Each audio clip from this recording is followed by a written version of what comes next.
Hi everyone, for those of you who follow my channel, if any, you probably realize I didn't post videos in months. It's actually almost a year. And reason being is, well, you probably realize it's a different place, right? It's not my house.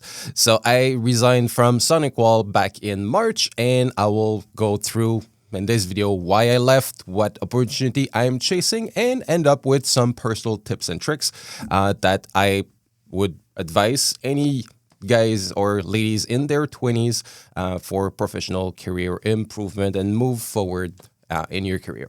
So yes, after 7 years at SonicWall, I decided to resign, not because I did not like SonicWall. I loved it and I still love it today. So I love the tech. I especially love the people working there, all the opportunities that I got, even doing all the videos on YouTube. They let me do it. I didn't even ask. I just did it, and we saw where it went, right? So I really like the people. As I mentioned, one instance of that is even Bill Corner, the CEO that used to be at SonicWall and now BVK. I both actually gave money to help with the foundation that I've picked to give the YouTube revenue to. And that was a kind of a fun story. I remember the first one was Bill Corner. So I emailed him because I'm like, who am I going to ask for money to, I had like $2,000 Canadian that I could give that I got from YouTube. And I was like, I'd like SonicWall to double it, right? And I'm like, who am I going to ask? And I'm like, okay, well, you know what? I'll email Bill Corner, the CEO. And I came out with, there was only two outcomes of this. The first one, let's cross finger, that's the one he's going to say, yeah, sure, JP, let's do it. And the second outcome would have been someone like HR saying, JP, going forward, stop begging money from upper management. Right? And lucky enough, it was the first outcome where Bill emailed me back within a day and says, yeah, sure, JP, we'll do it. We'll do the donation on behalf of SonicWall. So loved the people working there. So I did not, in career, some people say you join a company or you quit a company. Well, I did not quit SonicWall. I joined a company, and of course, I only have 40 hours I can give, 50 sometimes a week. So I had to leave, unfortunately, SonicWall. But again, nothing bad to say. I loved it. I didn't quit because something went wrong. Everything was fine. They were letting me do all those videos. They were not blocking me or saying, oh, you shouldn't do this or that. They were really letting me do my things. I loved working for SonicWall. So the opportunity I chased, well, I've been approached by the owner of this company here, Group Million Micro, which is the biggest buying group in all of Canada, to be a VP and owner as well. So I refinanced my house, picked all the money I had. Unfortunately, I had to sell my 911 Turbo. Love that toy. And here I am, VP at Group Million Micro. And my job here is, well, dealing with all this. Look at that. I got plenty of buttons here. I got different camera, one here, one there, another one here to film someone there. So I love it. And I got one for an input for HDMI. And you see nothing because there is none. Let's bring it back here. And I got these things here. I can move the camera, so that should work, like left, right. Oh, it's going everywhere. So let's bring it back where it should. Here we go.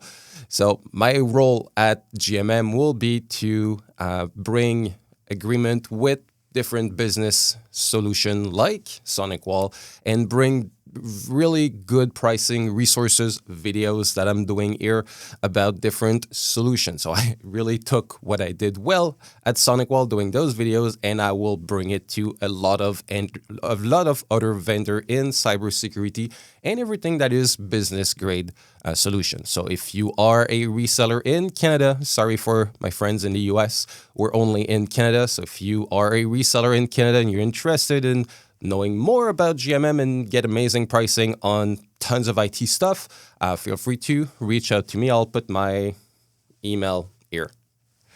And before I end that video, I went through why I left, why I joined. Well, I left because I wanted to join, right? I wanted to give some professional tips and tricks and help you out because let's face it, all the videos I've done were just to help you out, nothing else, right? And I'm sure you've seen them to be super helpful. Actually, the amount of views and comment that I got really shows you found them useful. So figured I would keep going in the same path of helping out. So first thing I would give as a professional career tips, I see a lot of you guys are in your 20s. Kind of makes sense. You start your career, you go somewhere, they have a SonicWall, you don't know how to do things, and you watch my videos, right? That kind of makes sense. A lot of you guys are in their 20s. And here is my personal advice. The first job I had, I was out of college. I'm like, okay, I need to find a good job. And there is a lot of us coming out, and I need to find a way to be ahead of everyone in 5 years. So advice, do not pick the job with the biggest income. Pick the job that gives you the most responsibility and the coolest thing to put on your resume. So in 5 years from now, everybody is here and you're there, right? Because what I did, I worked for a company that is now an affiliate of GMM, which was not back then. It's a company called now Black IP, and they are a IT consultant firm. Well, it was not the highest pay at all. I mean, I could have found highest one there. Things may have changed now. I have no clue, but that was 20 years ago. It was not even the same owner. So I had amazing stuff to put on my resume because I had like 10 customers and they were all like 20 user shop, 50 user shop. So I did 10 times more deployment, 10 times more migration. I dealt with 10 times more issues, which might not sound appealing, but you get the point. After 5 years, I was way ahead of everyone. I had way more experience. Back then, Novell was a thing, so I was good with Novell. I was good with Microsoft, dealing with crazy Active Directory issues like stealing FSMO role that was back into Active Directory 2003. So I learned a lot. So I had a lot of cool things to put on my resume. So that would be my first tip for you starting your career. Don't look for income, look for cool stuff to put on your resume. So then in a few years from now, you can get a nicer job. Which lead me to the second one, something that back in my SonicWall days, someone in HR actually managed to put a name on it. I knew what I was doing, but I didn't add a name for it. And SonicWall was encouraging people to do it, and they call it build your own brand. See yourself as a brand, right? Build your reputation. So there is no leaving that, right? In your career, you can quit a job, find a new one. You can go bankrupt to get rid of bank chasing you.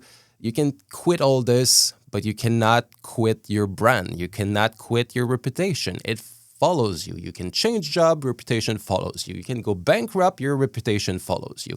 There is no denying it. It follows you for your entire life. So build your own brand. That's how I got my job at WatchGuard when I left that reseller. That's how I got my job at SonicWall. A fun fact, I built such a strong brand that the very first person I spoke in the interview process was HR, because my brand was so good that they thought they couldn't afford me. Well, then they find out that I'm in Canada and exchange rate, they could afford me, right? But then that's how I've been allowed to chip in here. I didn't knock at the door asking, hey, I'd like to be an owner here at GMM, at Group Million Micro.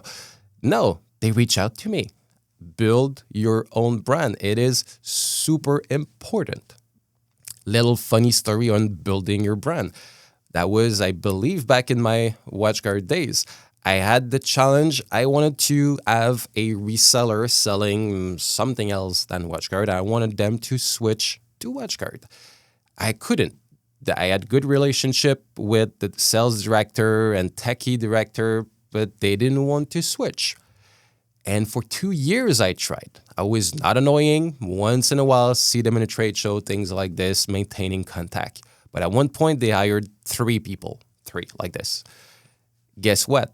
All 3 were coming from a place selling the GP brand, right? They were selling WatchGuard. They were dealing with me on a weekly basis. And guess who called? The sales director of that reseller I was chasing down for 2 years. And he told me the story that they hired 3 people and all 3 of them told them they should call JP. And he called me and they start selling the product I was selling back then, WatchGuard. So it is super important. It will follow you for the rest of your life. Build your brand. Which lead me to the third advice, my third tips and tricks. If you want to build how do you build your brand? Well, lately, the standard for being a good employee is unfortunately quite low. So as long as you don't evacuate last night dinner on your desk, generally you're good, which is pathetic, but that's what it is, right? A lot of people went into retirement, we're short staffed all the time. So as long as you're decent enough, you can keep your job. So it's a good thing if you want to build your brand. You don't have to work too hard. So basic stuff on how to build your brand. So the first one, when you receive an email, answer it. It's crazy. Like in 10 minutes. There is no reason for you to sit on it for 3 weeks. It annoys people. But if you answer an email in 10, 15 minutes or an hour, they will love it.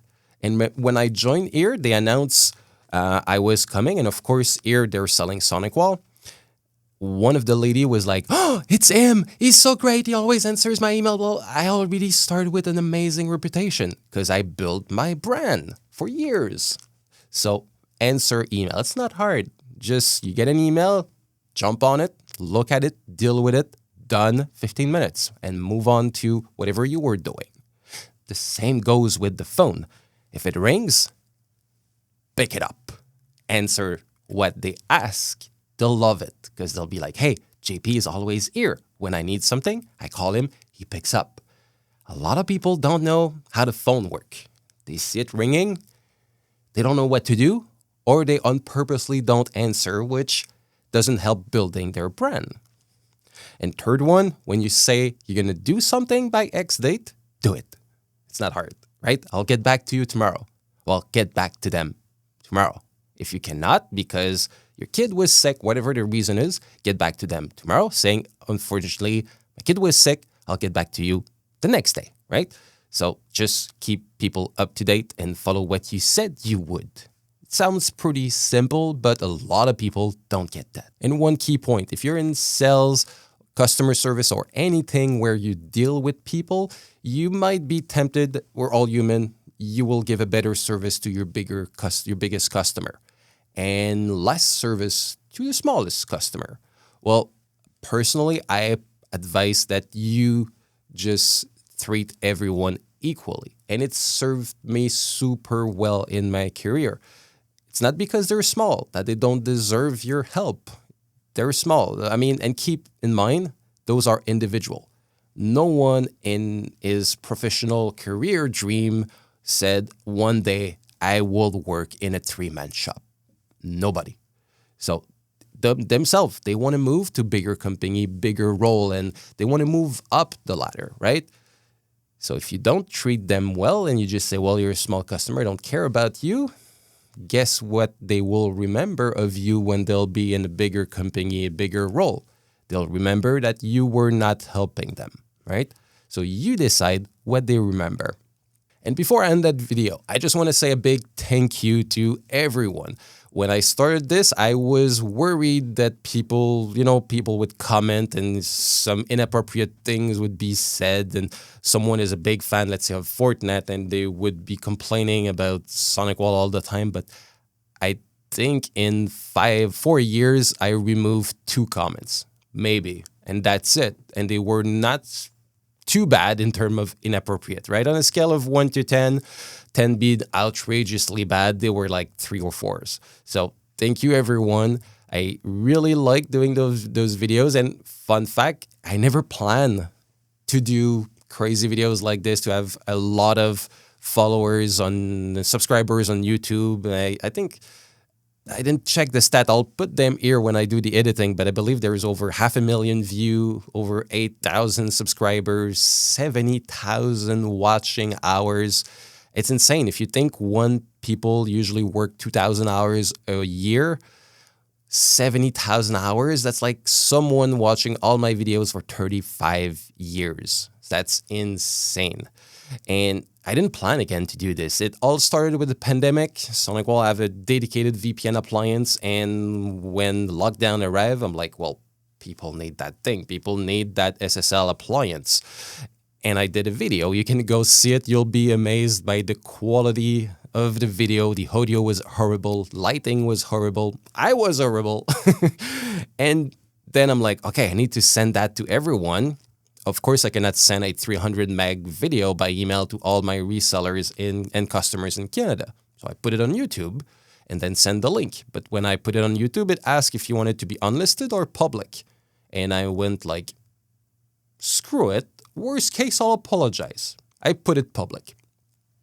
And then start sending the email out to customer and resellers. Say, hey, the pandemic is there, you need the lockdown, blah, blah, blah. This appliance will really be a good hit to help you go through the pandemic. And people liked it. So what I did, I'm like, okay. And then I got asked, hey, JP, can you do another video on this, on this, on this? And I'm like, yeah, sure.